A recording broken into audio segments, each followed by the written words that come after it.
বিসমিল্লাহির রহমানির রহিম। আসসালামু আলাইকুম সম্মানিত সুধী। আজকে আমি একটা বিশেষ বিষয়ে আলোচনা করব, তা হচ্ছে আমাদের মাননীয় স্পিকার শারমিন শিরিন চৌধুরী। উনি আমাদের সার্কিল এলাকার সম্মানিত রফিকুল্লাহ চৌধুরী সিএসপি, শেখ মুজিবের চিফ সেক্রেটারি ছিলেন, ওনার মেয়ে।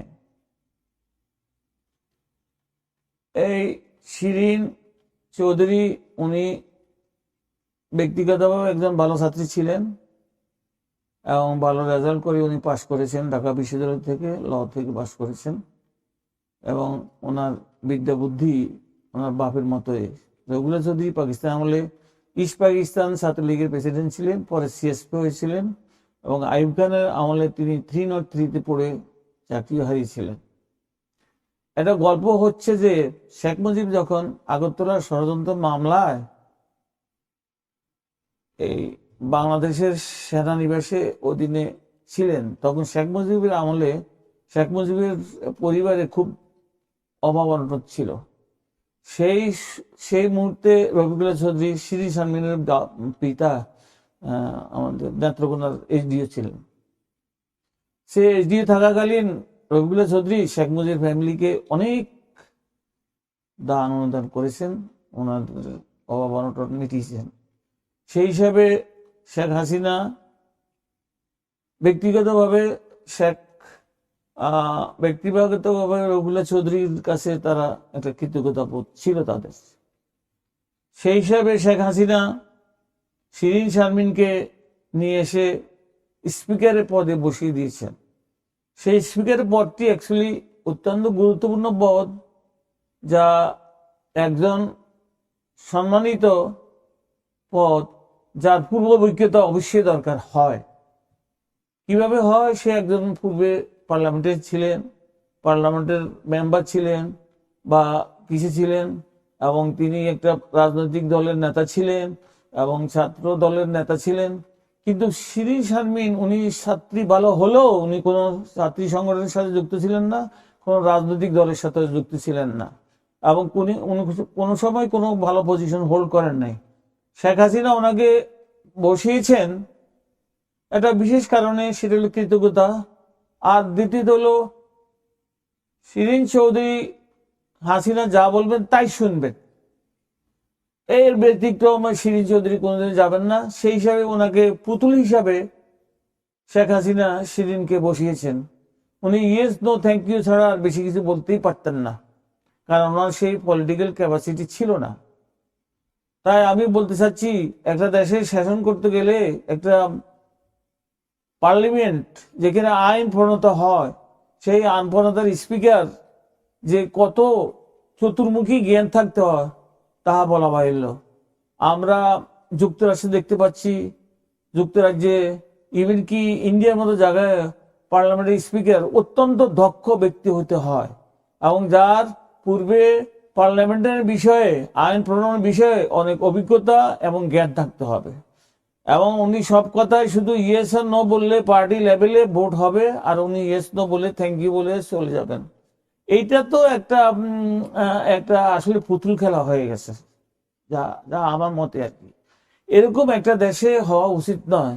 আব্দুল হামিদ যখন স্পিকার ছিলেন, উনি মোটামুটি আগে বেশ কয়েকবার উনি মেম্বার অফ দ্য পার্লামেন্ট ছিলেন, তারপরে উনি আমাদের স্পিকার হয়েছিলেন।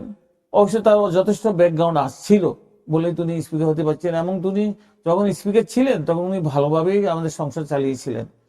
কিন্তু শিরিন শারমিন ভালো ছাত্রী কিন্তু ভালো স্পিকার নয়।